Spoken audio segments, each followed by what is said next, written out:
17ನೇ ತಾರೀಕು ಸೂರ್ಯಗ್ರಹಣ ಯಾವ್ಯಾವ ರಾಶಿ ಮೇಲೆ ಹೇಗೆ ಪರಿಣಾಮ ಬೀರುತ್ತೆ ಅನ್ನೋದು ತುಂಬಾ ಮುಖ್ಯವಾದ ವಿಚಾರ. ಯಾಕಂದ್ರೆ ಅವತ್ತಿನ ದಿನನೇ ಗ್ರಹಣ ಕೂಡ ಇದೆ, ಶಿವರಾತ್ರಿಯ ಒಂದು ಆಚರಣೆ ಕೂಡ ಇದೇ ದಿನ ಆಗುವಂಥದ್ದು. ಇದೇ ಮಾಸದಲ್ಲಿ ಶನಿ ಜಯಂತಿ ಕೂಡ ಬರುತ್ತೆ. ಶನಿಯಿಂದ ಯಾರಿಗೆಲ್ಲ ತೊಂದರೆ ಆಗಿದೆಯೋ ಅದಕ್ಕೆ ಪರಿಹಾರ ಏನು ಮಾಡ್ಕೋಬೇಕು ಅಂದ್ರೆ,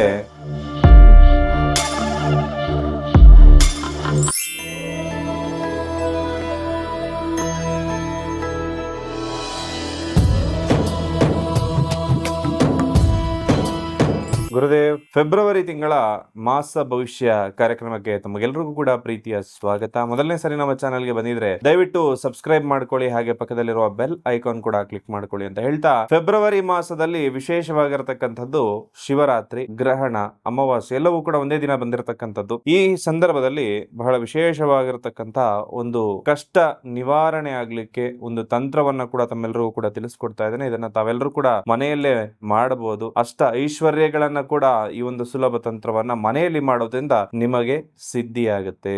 ಈ ಮಾಸದಲ್ಲಿ ಗ್ರಹಗತಿಗಳ ಬದಲಾವಣೆ ಯಾವ ರೀತಿ ಇರುತ್ತೆ ಅಂತ ನೋಡೋದಾಯ್ತು ಅಂದ್ರೆ, ಫೆಬ್ರವರಿ 3ನೇ ತಾರೀಕು ಬುಧ ಗ್ರಹ ಕುಂಭರಾಶಿ ಪ್ರವೇಶ ಮಾಡ್ತಾನೆ. 5ನೇ ತಾರೀಕು ಶುಕ್ರ ಗ್ರಹ ಕುಂಭರಾಶಿ ಪ್ರವೇಶ ಮಾಡಿದ್ರೆ, 12ನೇ ತಾರೀಕು ಸೂರ್ಯ ಗ್ರಹ ಕೂಡ ಕುಂಭರಾಶಿ ಪ್ರವೇಶ, 23ನೇ ತಾರೀಕು ಕುಜಗ್ರಹ ಅಂಗಾರಕ ಗ್ರಹ ಕೂಡ ಕುಂಭರಾಶಿಯ ಪ್ರವೇಶ ಮಾಡ್ತಾನೆ. ಈ ಮಾಸದಲ್ಲಿ ಇರ್ತಕ್ಕಂತಹ ಗ್ರಹಣ ಏನಿದೆ ಬಹಳ ವಿಶೇಷವಾಗಿರ್ತಕ್ಕಂತಹ ಗ್ರಹಣ ಅಂತ ಹೇಳ್ಬೋದು. ಫೈರ್ ರಿಂಗ್ ಅಂತ ಕೂಡ ಇದನ್ನ ಕರೀತಾರೆ ಇಂಗ್ಲಿಷ್ ಅಲ್ಲಿ. ಇದು ನಮ್ಮ ಭಾರತಕ್ಕೆ ಗೋಚಾರ ಇಲ್ಲ. ಅಂಟಾರ್ಟಿಕಾ, ಅಮೆರಿಕ, ದಕ್ಷಿಣ ಆಫ್ರಿಕಾದಲ್ಲಿ ಗೋಚಾರ ಇರುವಂತದ್ದು. ಆದ್ರೆ ಇದರ ಪರಿಣಾಮ ಖಂಡಿತವಾಗ್ಲೂ ಕೂಡ ವಿಶ್ವದ ಮೇಲೆ ಇದ್ದೇ ಇರುತ್ತೆ. ಹಾಗಾಗಿ ನಾವು ಯಾವುದೇ ಗ್ರಹಣದ ಕಟ್ಟುಪಾಡು ಅಥವಾ ಆಚರಣೆಯನ್ನ ಮಾಡುವಂತಹ ಅವಶ್ಯಕತೆ ಇಲ್ಲದೆ ಹೋದ್ರೂ ಕೂಡ ಖಂಡಿತವಾಗ್ಲೂ ಕೂಡ ಇದು ಸ್ವಲ್ಪ ಯುದ್ಧ ಅಥವಾ ಯುದ್ಧ ಭೀತಿಯನ್ನ ಉಂಟು ಮಾಡತಕ್ಕಂತಹ ಗ್ರಹಣ ಅಂತ ಹೇಳ್ತೇನೆ. ಯಾಕಂದ್ರೆ ಕುಂಭರಾಶಿಯಲ್ಲಿ ಈ 4 ಗ್ರಹಗಳ ಸಂಚಾರ ಆಗ್ತಾ ಇದೆ. ಜೊತೆಗೆ ಆಲ್ರೆಡಿ ರಾಹು ಗ್ರಹ ಇದೇ ಮನೆಯಲ್ಲಿ ಇರೋದ್ರಿಂದ ಒಂದಷ್ಟು ಗ್ರಹಗತಿಗಳ ಒಂದು ಸಂಚಾರ ಫಲದಿಂದಾಗಿ ಸ್ವಲ್ಪ ಯುದ್ಧ ರೀತಿಯಾಗಿರ್ತಕ್ಕಂತಹ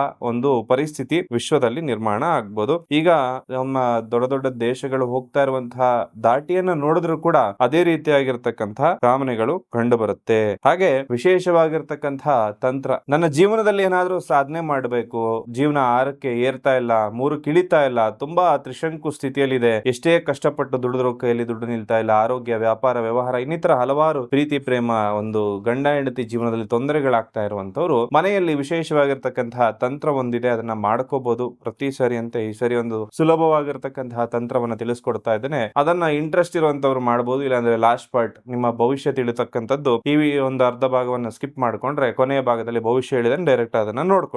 ಶಿವರಾತ್ರಿ ಬರ್ತಾ ಇರೋದ್ರಿಂದ ಒಂದು ಚಿಕ್ಕ ಶಿವಲಿಂಗವನ್ನ ಮನೆಗೆ ತಗೋಬರಬೇಕಾಗತ್ತೆ. ಬಹಳ ಜನರ ಮನೆಯಲ್ಲಿ ಇರುತ್ತೆ, ಅವರು ಕೂಡ ಇದನ್ನ ಮಾಡ್ಕೋಬಹುದು. ಆಹಾರ ಪದ್ಧತಿ ನಿಮ್ಮದು ಏನೇ ಆಗಿದ್ರು ಕೂಡ ತೊಂದರೆ ಇರೋದಿಲ್ಲ. ಪ್ರತಿ ಅಮಾವಾಸ್ಯೆಗೆ ಬೆಳಗ್ಗೆ ಒಂದು ಅರ್ಧ ಗಂಟೆ ಸಮಯ ತಗೊಂಡು ಈ ತಂತ್ರವನ್ನ ನೀವು ಮನೆಯಲ್ಲಿ ಮಾಡ್ಕೋಬೇಕಾಗತ್ತೆ. ಅಂದ್ರೆ ಪೂಜೆಯನ್ನು ಮಾಡ್ತಕ್ಕಂಥದ್ದು. ಪೂಜೆ ಪದ್ಧತಿ ಬಹಳ ಸುಲಭ ಇರುವಂತದ್ದು. ಒಂದು ಶಿವಲಿಂಗವನ್ನ ತಗೊಂಡು ಅದನ್ನ ಶುಚಿಗೊಳಿಸಿ ನೀರಿಂದ ತೊಳೆದು ಬಿಟ್ಟು ಅದಕ್ಕೆ ಪಂಚಾಮೃತ ಅಭಿಷೇಕವನ್ನ ಮಾಡಬೇಕು. ಹಾಲು, ಮೊಸರು, ತುಪ್ಪ, ಜೇನುತುಪ್ಪ ಮತ್ತು ಸಕ್ಕರೆ, ಇದನ್ನ ಪಂಚ ಅಮೃತಗಳು ಅಂತ ಹೇಳಿ ನಮ್ಮ ಸನಾತನ ಧರ್ಮದಲ್ಲಿ ಉಲ್ಲೇಖ ಇರ್ತಕ್ಕಂಥದ್ದು. ಇದರ ಜೊತೆಗೆ ಹಣ್ಣುಗಳನ್ನ ಕಟ್ ಮಾಡಿ ಹಾಕ್ಬೋದು, ಜೊತೆಗೆ ಇನ್ನಷ್ಟು ವಿಚಾರಗಳನ್ನ ಕೂಡ ಹಾಕ್ಬೋದು. ಈ 5 ವಿಚಾರಗಳಿಂದ ಅಭಿಷೇಕವನ್ನ ಮಾಡಬೇಕಾಗತ್ತೆ. ನಂತರ ಶಿವ ಪಂಚಾಕ್ಷರಿ ಮಂತ್ರ ಅಂದ್ರೆ ಓಂ ನಮಃ ಶಿವಾಯ್, ಇದನ್ನ 108 ಬಾರಿ ಜಪ ಮಾಡ್ಕೋಬೇಕು. ಜಪ ಆದ ನಂತರದಲ್ಲಿ ಬಿಲ್ವ ಪತ್ರೆ ಇತ್ತು ಅಂದ್ರೆ ತುಂಬಾ ಒಳ್ಳೇದು. 108 ಸರಿನು ಓಂ ನಮಃ ಶಿವಾಯ ಅಂತ ಹೇಳ್ತಾ ಈ ಬಿಲ್ವ ಪತ್ರೆಯನ್ನ ಹಾಕಬಹುದು. ಇಲ್ಲ ಅಂದ್ರೆ ಶಿವ ಅಷ್ಟೋತ್ತರವನ್ನ ಕೂಡ, ನೀವು ಪುಸ್ತಕ ಇತ್ತು ಅಂದ್ರೆ ಅದನ್ನ ನೋಡ್ಕೊಂಡು ಶಿವ ಅಷ್ಟೋತ್ತರವನ್ನ ಕೂಡ ಹೇಳಬಹುದು. ನಂತರದಲ್ಲಿ ಒಂದು ನೈವೇದ್ಯವನ್ನ ಮಾಡಬೇಕು. ಬಾಳೆಹಣ್ಣಿನ ನೈವೇದ್ಯ ಆದ್ರೂ ಸರಿ, ಅಥವಾ ಮನೆಯಲ್ಲಿ ನೀವು ಒಂದು ಪಾಯಸದ ರೀತಿಯಲ್ಲಿ ಏನಾದ್ರೂ ಮಾಡಿ ನೈವೇದ್ಯ ಮಾಡಿದ್ರು ಸರಿ, ಅದನ್ನ ನೈವೇದ್ಯವಾಗಿ ಮಾಡಬೇಕಾಗತ್ತೆ. ನಂತರ ಧೂಪ ಮತ್ತು ದೀಪವನ್ನ ತೋರಿಸಿ ನಿಮ್ಮ ಮನೋಕಾಮನೆಗಳು ಈಡೇರಬೇಕು ಅಂತಕ್ಕಂಥ ರೀತಿಯಲ್ಲಿ ಒಂದು ಪ್ರಾರ್ಥನೆಯನ್ನ ಸಲ್ಲಿಸಬೇಕಾಗತ್ತೆ. ತುಂಬಾ ದೊಡ್ಡ ದೊಡ್ಡ ಆಗರ್ಭ ಶ್ರೀಮಂತರು ಕೂಡ ವಿಶೇಷ ತಂತ್ರವನ್ನ ತಮ್ಮ ಮನೆಯಲ್ಲಿ ಸದಾ ಮಾಡ್ತಾ ಇರ್ತಾರೆ. ಅದಕ್ಕೋಸ್ಕರ ಇದನ್ನ ಮಾಡಿದವರು ಶ್ರೀಮಂತರಾಗೋದು ನಿಶ್ಚಿತ. ಶಿವರಾತ್ರಿ ದಿನ ಈ ತಂತ್ರವನ್ನ ತಾವೆಲ್ಲರೂ ಕೂಡ ಪ್ರಾರಂಭ ಮಾಡಿ 1 ವರ್ಷದೊಳಗಡೆ ನಿಮ್ಮ ಜೀವನ ಬದಲಾಗಿಲ್ಲ ಅಂದ್ರೆ ಅವಾಗ ನೀವು ನನ್ನನ್ನ ಪ್ರಶ್ನೆ ಮಾಡಿ ಕೇಳಬಹುದು. ನಾವು 1 ವರ್ಷದಿಂದ ಮಾಡ್ತಾ ಇದೀವಿ, ಯಾಕಂದ್ರೆ ನಾನು ನಿಮ್ಗೆ ಇವತ್ತು ಈ ವಿಡಿಯೋದ ಮುಖಾಂತರದಲ್ಲಿ ಈ ಒಂದು ತಂತ್ರವನ್ನ ಸಿದ್ಧಿ ಆಗ್ಲಿಕ್ಕೆ ನಿಮ್ಗೆ ದೀಕ್ಷೆಯನ್ನ ನೀಡ್ತಾ ಇದ್ದೇನೆ. ಇದನ್ನ ತಾವೆಲ್ಲರೂ ಕೂಡ ಮಾಡಿ 1 ವರ್ಷ ಬಿಟ್ಟು ನಿಮ್ಮ ಜೀವನ ಯಾವ ರೀತಿ ಬದಲಾಗಿರುತ್ತೆ ಅಂತ ಖಂಡಿತವಾಗ್ಲೂ ಕೂಡ ನನಗೆ ತಿಳಿಸ್ಕೊಡಿ. ಆ ರೀತಿಯಾಗಿರ್ತಕ್ಕಂಥ ತಂತ್ರ ಜೀವನ ಬದಲಾಗಬೇಕು ಅಂತ ಇದ್ರೆ ಖಂಡಿತವಾಗ್ಲೂ ಕೂಡ ಮಾಡಿ. ತುಲಾ ರಾಶಿಯವರ ಫೆಬ್ರವರಿ ತಿಂಗಳ ಮಾಸ ಭವಿಷ್ಯ ಜೊತೆಗೆ ಅವರ ಗುಣ ಲಕ್ಷಣಗಳನ್ನ ತಿಳಿಸ್ಕೊಡ್ತಾ ಇದ್ದೇನೆ.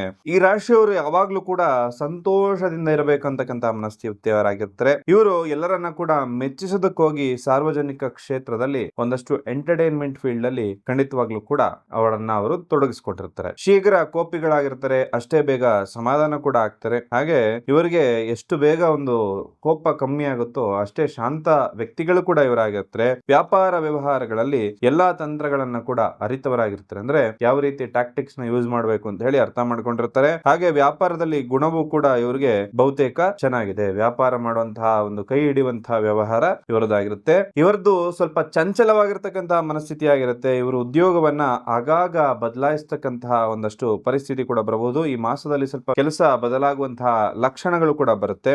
ಹಾಗೆ ಇವರು ಯಾವುದೇ ಒಂದು ಕೆಳದರ್ಜೆಯ ಕೆಲಸವನ್ನ ಖಂಡಿತವಾಗ್ಲೂ ಕೂಡ ಮಾಡೋದಿಲ್ಲ. ವಿದ್ಯೆ ಏನಿರುತ್ತೋ ಅದಕ್ಕಿಂತ ಹೆಚ್ಚಿನ ಕೆಲಸವನ್ನೇ ಇವರು ಮಾಡ್ತಾ ಇರ್ತಾರೆ. ಹಾಗೆ ಯಾವುದೇ ಕಾರಣಕ್ಕೂ ಕೂಡ ಹೃದಯವನ್ನ ಸ್ವಚ್ಛವಾಗಿ ಇಟ್ಕೊಂಡಿರ್ತಾರೆ. ಯಾವುದೇ ಕಾರಣಕ್ಕೂ ಕೂಡ ಇನ್ನೊಬ್ಬರ ಮೇಲೆ ಕೆಟ್ಟದನ್ನ ಬಯಸೋದು, ಕೆಟ್ಟದ ಅವ್ರು ಹಾಳಾಗೋಗ್ಲಿ ಈ ತರ ಬಯಸೋದಿಲ್ಲ. ಹೃದಯವನ್ನ ಶುದ್ಧವಾಗಿ ಇಟ್ಕೊಂಡಿರ್ತಾರೆ. ಅನೇಕ ವಿಧವಾದ ಹೊಸ ಹೊಸ ವಿಚಾರಗಳನ್ನ ಮೇಲಿಂದ ಮೇಲೆ ಅದನ್ನ ಯೋಚನೆ ಮಾಡ್ತಾನೆ ಇರ್ತಾರೆ. ಹೊಸತನವನ್ನ ಇವರು ಬಹಳ ಇಷ್ಟಪಡ್ತಾ ಇರ್ತಾರೆ. ಹಾಗೆ ಇವರಿಗೆ ಯಾವುದೇ ಕಾರ್ಯ ಆದ್ರೂ ಕೂಡ ಅರ್ಧಂಬರ್ಧ ಮಾಡುವಂತಹ ಅಭ್ಯಾಸ ಇರೋದಿಲ್ಲ, ಪೂರ್ತಿ ಮಾಡ್ತಾ ಇರ್ತಾರೆ. ತಮಗೆ ಕೊಟ್ಟ ಕೆಲಸವನ್ನ ಶ್ರದ್ಧೆಯಿಂದ ಭಕ್ತಿಯಿಂದ ಉತ್ತಮವಾಗಿ ಅದನ್ನ ಮಾಡಬೇಕಂತಕ್ಕಂತ ಮನಸ್ಥಿತಿಯವರು ಈ ಒಂದು ತುಲಾರಾಶಿಯವರಾಗಿರ್ತಾರೆ.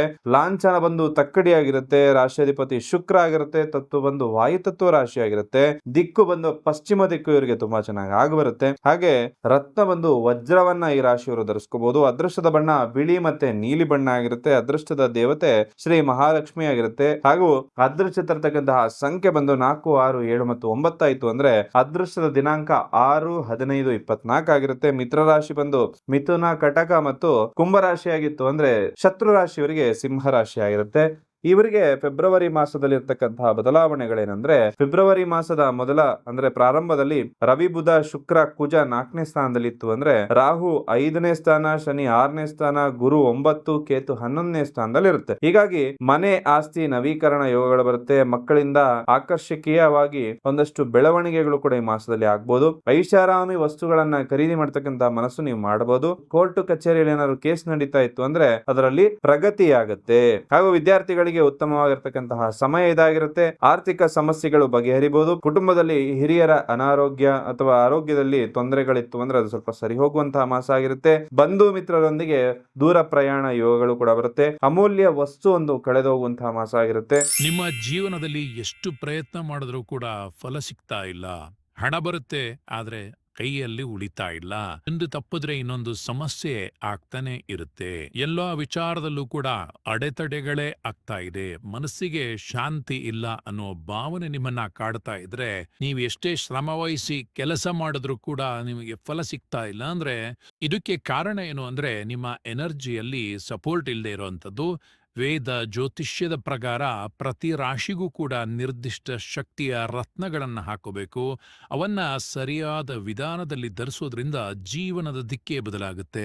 ಇದು ಸ್ಪಿರಿಚುವಲ್ ಕ್ರಿಸ್ಟಲ್ಗಳಾಗಿರುತ್ತೆ, ಸಾಮಾನ್ಯ ಆಭರಣಗಳಲ್ಲ. ನಿಮ್ಮ ರಾಶಿಗೆ ಅನುಗುಣವಾಗಿ ಆಯ್ಕೆ ಮಾಡಿದ ನ್ಯಾಚುರಲ್ ಕ್ರಿಸ್ಟಲ್ ಮಣಿಗಳಿದಾಗಿರುತ್ತೆ. ಇದು ಹಣಕಾಸಿನ ಅಡೆತಡೆಗಳನ್ನ ದೂರ ಮಾಡುತ್ತೆ. ಅಷ್ಟ ದಿಕ್ಕಿನಿಂದ ನಕಾರಾತ್ಮಕ ಶಕ್ತಿಗಳನ್ನ ತಡೆದು ನಿಮಗೆ ರಕ್ಷಣೆಯನ್ನ ಕೊಡುತ್ತೆ. ದೈವ ಬಲವನ್ನ ಹೆಚ್ಚಿಸುತ್ತೆ, ಗುರುಬಲವನ್ನು ಹೆಚ್ಚಿಸುತ್ತೆ. ಇದು ಮ್ಯಾಜಿಕ್ ಅಲ್ಲ, ಇದು ಎನರ್ಜಿ ಅಲೈನ್ಮೆಂಟ್. ಈ ಮಣಿಗಳನ್ನ ಮುಖ್ಯವಾಗಿ ನಿಮ್ಮ ಹೆಸರಿನಲ್ಲಿ, ನಿಮ್ಮ ಮನೆ ದೇವರ ಹೆಸರಿನಲ್ಲಿ ಪ್ರಾಣ ಪ್ರತಿಷ್ಠಾಪನೆಯನ್ನ ಮಾಡಿ ನಿಮಗೆ ಕಳಿಸ್ಕೊಡಲಾಗುತ್ತೆ. ಇದು ಯಾವುದೇ ರೀತಿಯ ಖರೀದಿ ಅಲ್ಲ, ಇದು ನಿಮ್ಮ ಜೀವನದ ಮೇಲೆ ನೀವೇ ಮಾಡ್ತಾ ಇರುವಂತಹ ಇನ್ವೆಸ್ಟ್ಮೆಂಟ್. ನಿಮ್ಮ ರಾಶಿಗೆ ಸೂಕ್ತವಾದ ಮಣಿಗಳ ಬಗ್ಗೆ ತಿಳಿದುಕೊಳ್ಳೋದಕ್ಕೆ ಈ ಕೂಡಲೇ ಸ್ಕ್ರೀನ್ ಮೇಲೆ ಕಾಣ್ತಾ ಇರೋ ನಂಬರ್ಗೆ ಒಂದು ವಾಟ್ಸ್ಆಪ್ ಮಾಡಿ.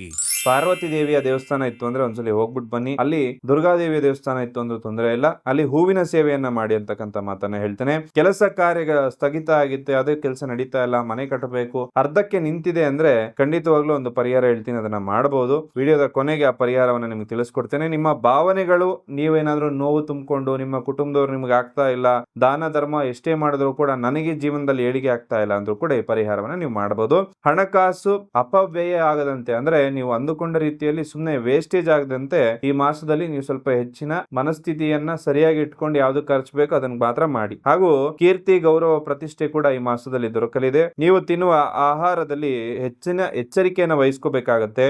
ಬಿಸಿಲಲ್ಲಿ ಓಡಾಡಬಹುದು, ಹಾಗಾಗಿ ಸ್ವಲ್ಪ ಒಂದಷ್ಟು ಸ್ಕಿನ್ ರ್ಯಾಷಸ್, ಸ್ಕಿನ್ ಇಶ್ಯೂಸ್ ಬರಬಹುದು. ಸ್ನೇಹಿತರೊಂದಿಗೆ ಪ್ರವಾಸ ಅಥವಾ ಕುಟುಂಬದೊಂದಿಗೆ ಪ್ರವಾಸ ಆಗಿ ಮನೆಯಲ್ಲಿ ಸ್ವಲ್ಪ ನೆಮ್ಮದಿ ಅನ್ನೋದು ನಿಲ್ಲಿಸುತ್ತೆ.